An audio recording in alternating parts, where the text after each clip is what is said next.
the giggles. Sorry. Hello, everyone, and welcome to Inside the Hoop.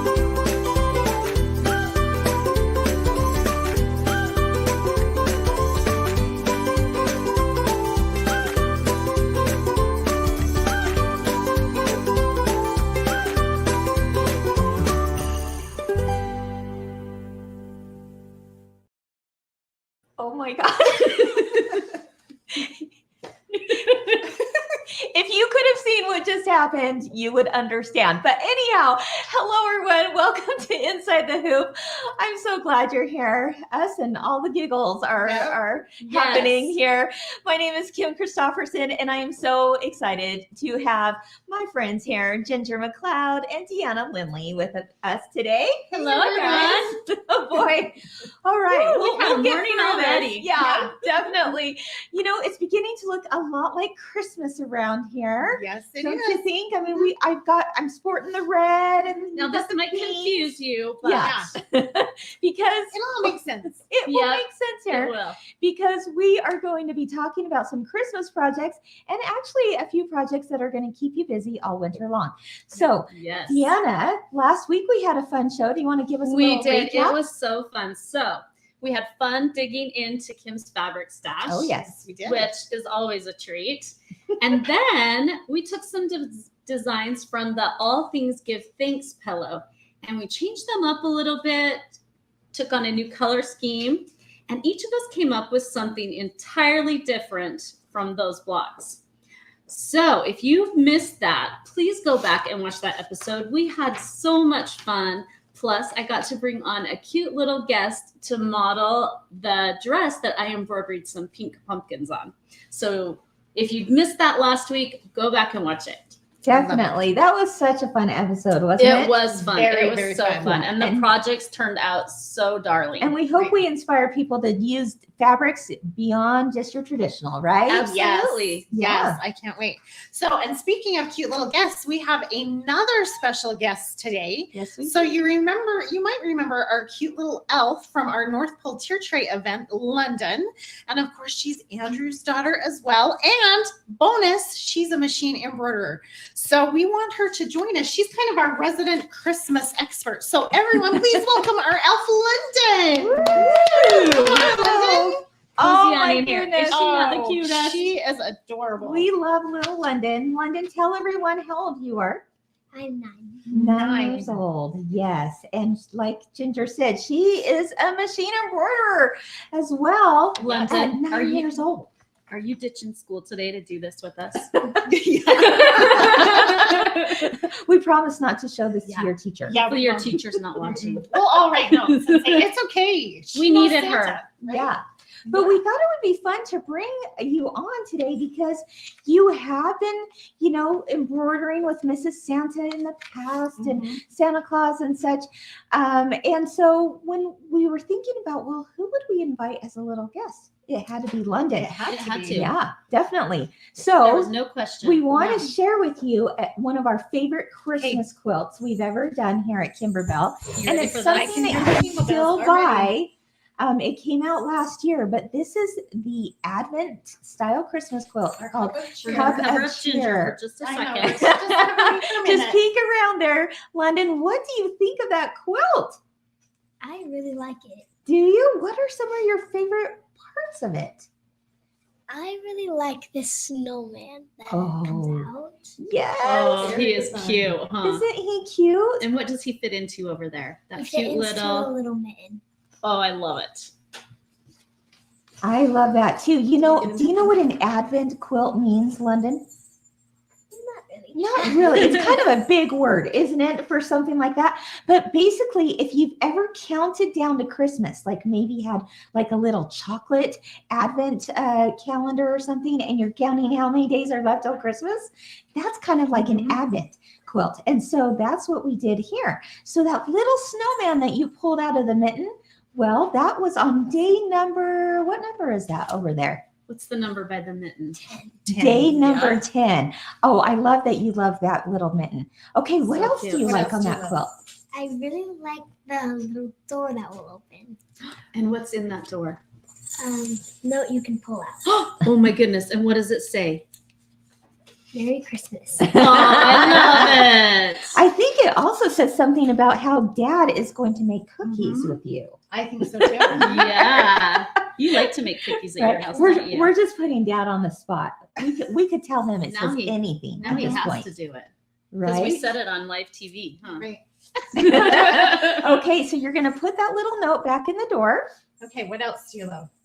Pick one more I that's your like- favorite. This little present. Ooh. What's in there? Get it out. There's a treat, but There's we're having a hard something time special getting it for you. out. Oh, how cute is that? Let's see, oh, there maybe we can get the present. Oh, it's a nice little treat. Wasn't that fun Yeah. to unzip that zipper and Mhm. wonder what was Was going to in be there. behind it? So much fun. Yeah, Love it. definitely. Well, those are definitely three of my favorite blocks too. I'll tell you what though, another favorite of ours, and the one that happens to be the buy a block this week here at Inside the Hoop, is the Snowman block. Show everyone that cute little See that snowman. Little snowman. Yes, That one. indeed. If you have not purchased Cup of Cheer yet and you're interested in it, or you want to just, dip your toe in the water a little bit and see what machine embroidery is like, especially with this little snowman block, it'd be perfect time to download that buy a block. You can get it for just $5 over at kimberbell.com. Click on products and then go to buy a block. And the reason why we chose this block, of course, is because, well, first of all, it's so darn cute, isn't it, London? Oh my gosh. But it can be Absolutely. used beyond just Christmas. You can use Snowmen it last into a little winter, longer, right? huh? We want to have that last longer than just Christmas. And it teaches us a really fun technique we often use here called Fringe. So let's go ahead and take a look at a video where I am going to show you my tips and tricks for doing Fringe. Part 1 is what we're about to show you. And this is at the point where I've actually already done the applique portions of that cute little snowman. And now I'm going to teach you a few techniques on how to do Fringe on your embroidery machine. Let's go ahead and take a look.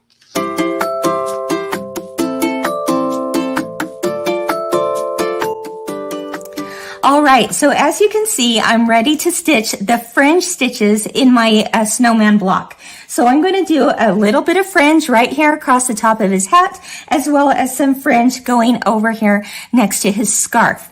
Now, in the instructions, I have finished step 8, which is to do the details of the snowman stick arms, as you see here. But right before I get to step 9, notice this little bobbin icon. It says change bobbin to visible color or water-soluble thread. Now, this is going to be really important for fringe. That following that step of changing the bobbin, it then continues with stitching the hat fringe stitches and then stitching the scarf fringe stitches. And then you go back to switching your bobbin again to its regular thread. Let me explain why, and let me explain to you the 2 different methods I'm going to show you right now. Now, the first method, I'm just going to use a regular bobbin thread. This is going to be a different color than my top thread.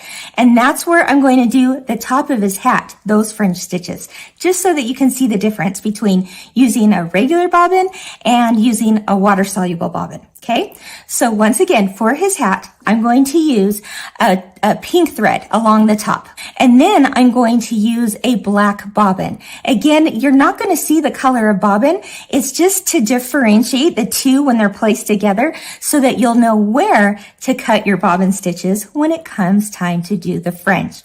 Now, on the other side of that, I'm going to do a little different method. Again, just so that you can see the difference between the 2 methods and what you think will work best for you.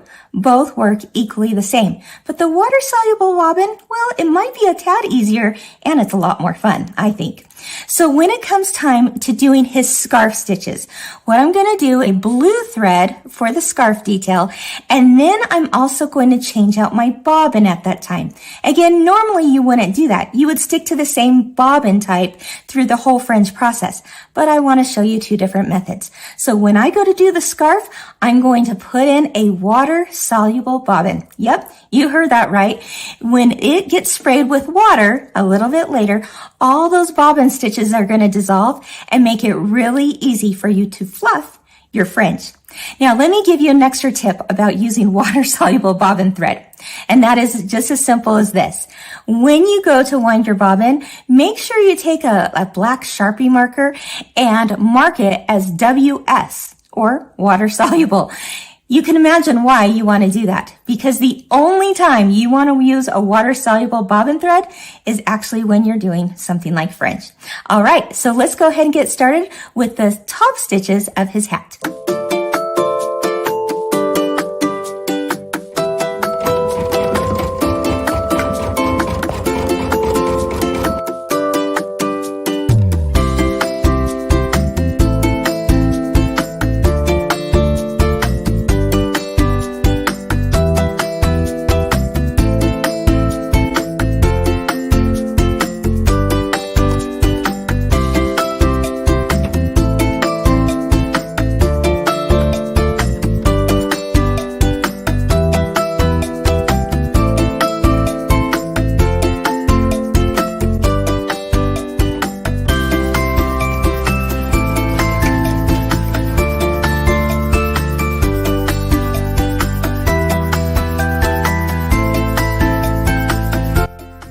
All right, so I've just finished steps 9 and 10, which is to stitch the hat fringe stitches and the scarf fringe stitches.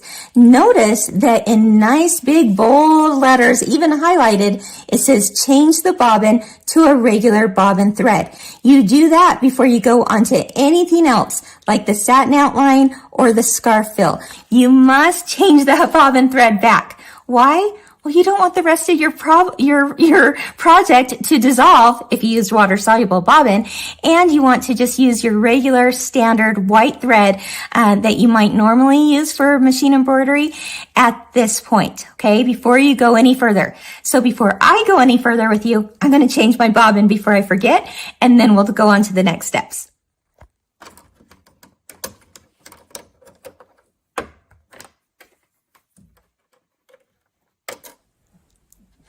Okay, I've changed that bobbin thread right back to its normal thread. Check. I'm ready to go on to my next steps, which are step 11 and 12 in your instructions. So as you see there, it says to stitch this hat satin outline and then to stitch the scarf fill. Now, what those two steps are doing, they're actually tacking down a little portion of those long fringe stitches that we just did, so that when you go to dissolve those bobbin stitches, or when you go to cut those bobbin stitches, they'll still stay in place because there is something to tack it down. Let me give you a little anatomy of a fringe stitch.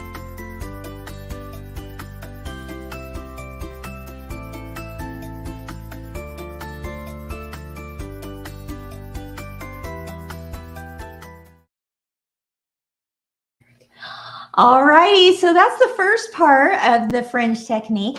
Before we go into part 2 of finishing that off, I thought it would be fun to share with you some of the other fringe type of projects we have here at Kimberbell. So Deanna and Ginger brought a few into the house, and of course we've got our resident Christmas expert here in London that's going to show us some of the other types of projects that use fringe. Okay. Do you want to start us off, London, with your favorite? Sure. Okay, hold it up for everybody so they can see. Okay, this What camera is is going to get this? really tight. What is this, London? It's a Christmas tree. Isn't that so cute? And the whole tree is fringed. Let's move that out of the way. Yeah, this one comes from a CD called Happy Hoop Decor, A Whimsical Christmas.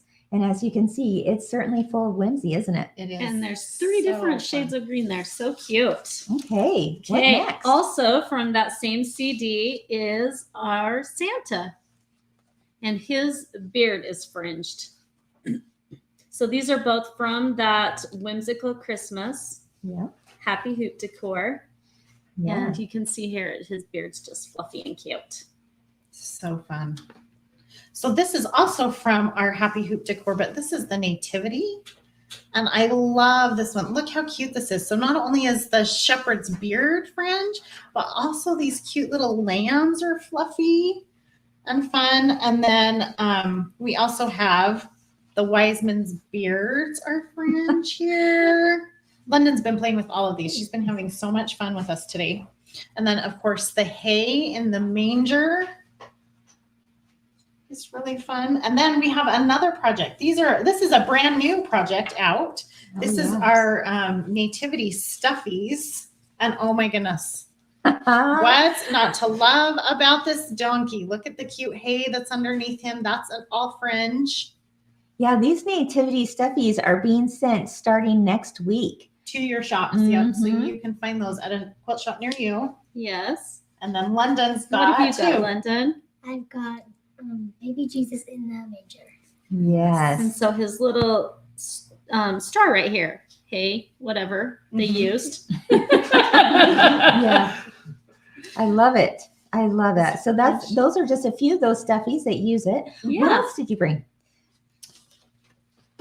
Last but not least, we have our Candy Cane Lane bench pillow. And these little wreaths on On the either edge. end of the pillow are both fringed. Oh my gosh, yeah, you got to I see love that. this. Oh, We can get that up close. yes. That And it's front's got the cute, and it has lights the on light. it. So the light is all the way across the bench pillow, lighting up the houses and the lamp posts. Yep. London's making sure we're all lit up. Huh? Yep.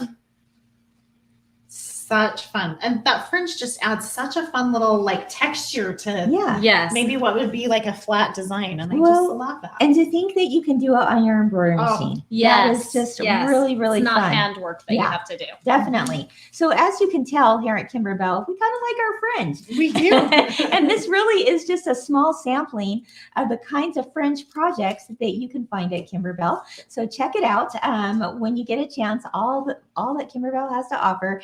And when you're looking for fringe, we probably have it on one of those projects. So let's go ahead and go to part 2 of how I finished the design, the snowman design, and how I fluffed the fringe at the end. Now, what those 2 steps are doing, they're actually tacking down a little portion of those long fringe stitches that we just did, so that when you go to dissolve those bobbin stitches, or when you go to cut those bobbin stitches, they'll still stay in place because there is something to tack it down. Let me give you a little anatomy of a fringe stitch.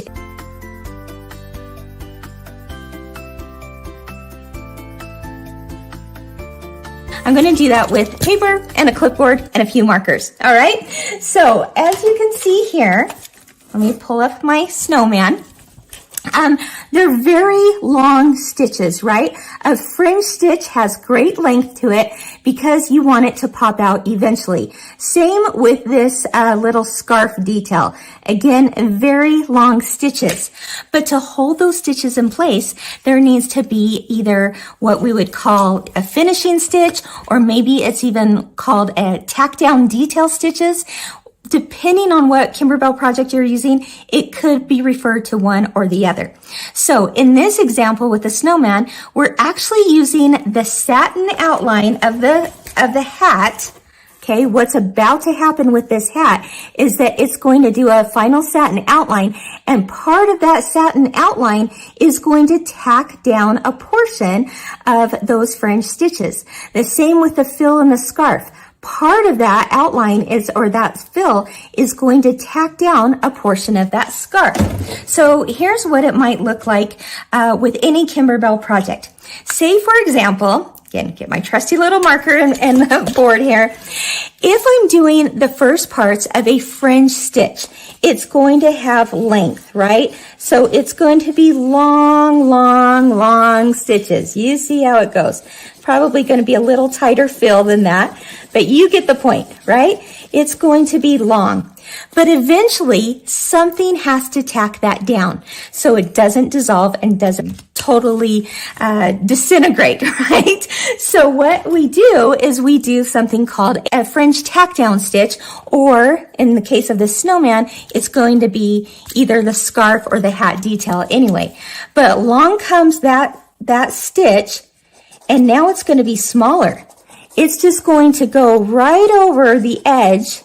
It's going to be a nice tight stitch so that eventually, say this was the hat, it's going to continue to form that hat, right?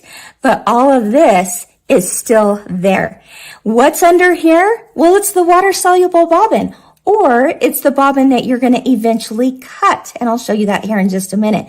And then once that's done, you can pull those stitches up through the front, and everything will be tacked down in place because of this final finishing stitch, or the final tack down stitch in some cases as well. So are you ready to get to that point? Let's go ahead and do the hat outline as well as the scarf detail. And then we're going to get to my favorite part, and I think yours too.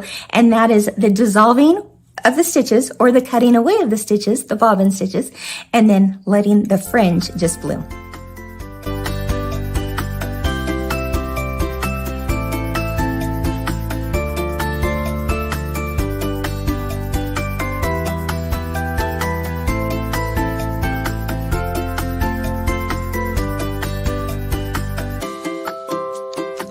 All right, we are done with those final satin stitches for his scarf as well as his hat. We even did the little cute snowflake detail on his hat.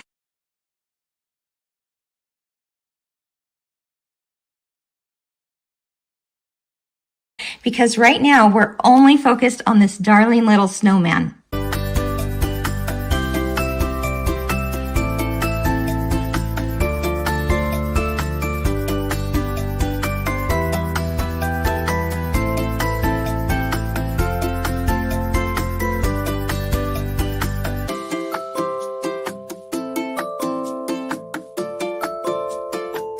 Now you'll remember on this scarf detail, we actually used water-soluble bobbin in there instead, and you can't quite see it as well. It's a different weighted bobbin, but that's okay because we're going to use a spray bottle, and we're just going to spray some water right on there, and it's because it's water-soluble, it's going to just nicely dissolve those stitches so that when we flip it over, we're going to be able to pull up the fringe. Okay, so just kind of rub that water in there nicely, gently, and wait just a minute or two, and it's going to dissolve those stitches. Are you ready for the wow? I've turned this project over, and now I'm just going to gently slide these snippers underneath there. I'm going to keep them nice and closed. You could also use your fingernail to fluff those up, but that's how easy fringe is. And remember how that satin stitch just kept everything in place. That's what it's meant to do, right? Look at that. Oh my gosh, so exciting. All right, there you go. If you have any problems getting any of the stitches up, you may have missed a bobbin thread to cut. So you can just flip it over, cut the bobbin thread, and it will certainly come up through the front. Let's go to this side. Oh my goodness, this is so cute. And just be gentle with it.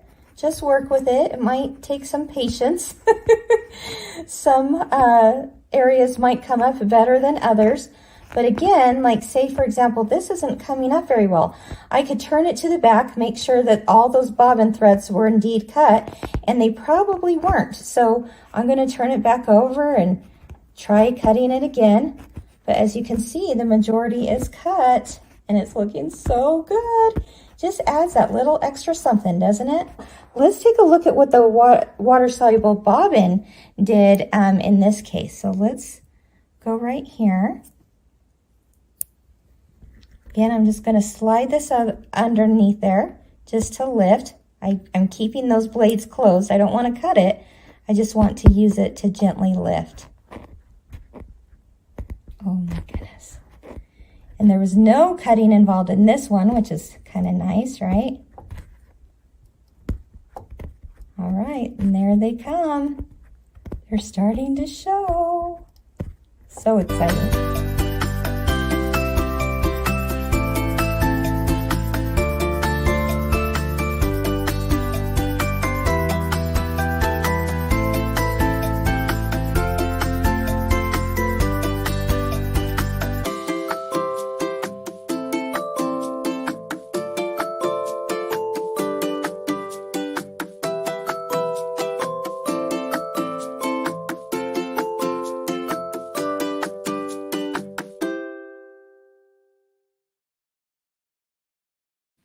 All right, so there you have it, the fringe technique. Yes. Done.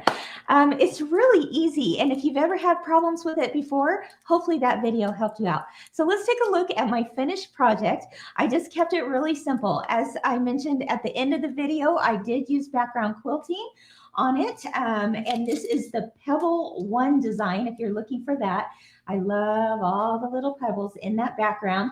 And then I just simply took some binding and basically framed it right there and then hung it on this little tabletop stand. So let's go ahead. Let's see. Here we go. The other thing that's fun about this design is actually notice what I put in the snowman's hands.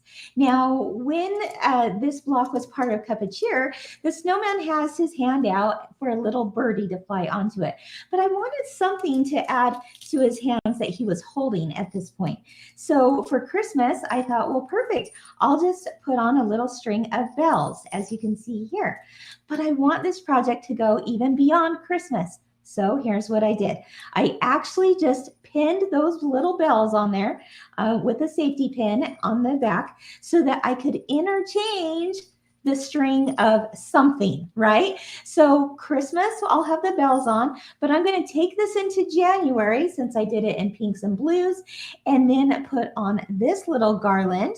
And they're just little snowflake buttons I bought at a craft store right here. So Can we get an up close of Darling. that? Okay, here we go. Oh, yes. All right. So there's, a little twine of snowflakes that he's going to hold in January. And then I think Snowman could even go into February because you know what? In Utah, we absolutely still have snow. Yes, we do. In February, March, and April, right? Yes, yes. So for February, I thought just a little string of hearts would be oh so cute. So let me I love that. see that. Okay, here Might we need to put it in go. front Do of we the have an quilt up instead close your of that? jacket. Oh, there we go. Yeah, it's kind of blending in with my jacket, isn't it? But there's his little string of felt hearts. And so once again, when it's time, I can place that on his little hands and have something to go way beyond Christmas. I love it. Such a fun project, and I love that it can last for several months. Because when you spend the time doing it, you want to have it up for a while. Right, And it can go throughout all of winter, not just Christmas. What's your Exactly. favorite one? What would you put in his hands? I don't really know. You don't The possibilities are limitless, It's right? So true. So true. Well, as we end today, we thought it would be really fun to show you the commercial that kicked off London as a star here at Kimberbell. So this is for an event called North Pole Tier Tray. This is a certified event, so you can take this at a quilt shop. Now, if you don't have a quilt shop near you, you can take this virtually through a quilt shop anywhere across the world, really. So let's take a look at London alongside Santa and Mrs. Claus as they show off the projects from North Pole Tier Tray. 'Twas the night before Christmas, and morning was coming. Mrs. Claus was a-stitching, her machine softly humming. A plump mini pillow was stitched with great ease. She'd give this to Santa. He loves his cookies. 3 sizes of pine trees delightfully green were made in the hoop of her embroidery machine. And herself as a stuffy? What darling design! Wait, Is this how she looks when she's viewed from behind? The 2 tiny parcels she might have liked most, with one for the tree and one for the post. Yet where should I put them? She says in dismay. I've made so many projects I want to display. But what to her wondering eyes should appear? Santa's made her a tier tray. The jolly old dear. So with 12 new designs, all merry and bright, happy Christmas to all. And to all a good night. Attend Kimberbell's 2-day machine embroidery event, North Pole Tier Tray, and receive the event project kit straight from the North Pole.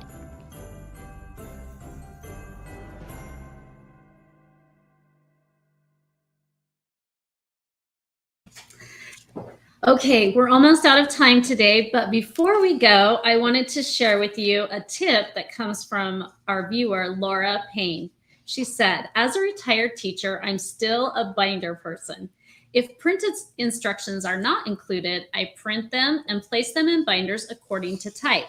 I can sit down and read through everything I will be doing, making notes as needed. I've learned I often miss the flexi foam, so I make sure to highlight that step. Such a great tip for those of us that like to have those printed instructions and mark them up. And I love the idea of going through all of the instructions before you start the project and making those special notes on things that you know may help you get through the project a little bit better and not make any mistakes. Yeah. So thank you, Laura, for that great tip. Yes, definitely. Thank you, Laura. All right, everyone. Well, that's a wrap. Yeah, Can you that's believe it. it? Episode 4 is in the books of Inside the Hoop. Thank you so much, London, for being our guest today. Thank We you. couldn't have done it without you. We couldn't have. Yeah. And during some of those little videos, London was saying to us, I want to make cup of cheer. Yeah. I want to make cup of cheer. And then she finished by saying, before Christmas. We love it. I have no doubt she'll be able to do that. That's right. Yeah. Thanks for joining us today, everyone. We hope you enjoyed Inside the Hoop. And if you did, please share it with your friends and fellow embroiderers. We'd be so, so grateful. Have a great day and keep enjoying and experiencing that joy of creativity. Bye-bye.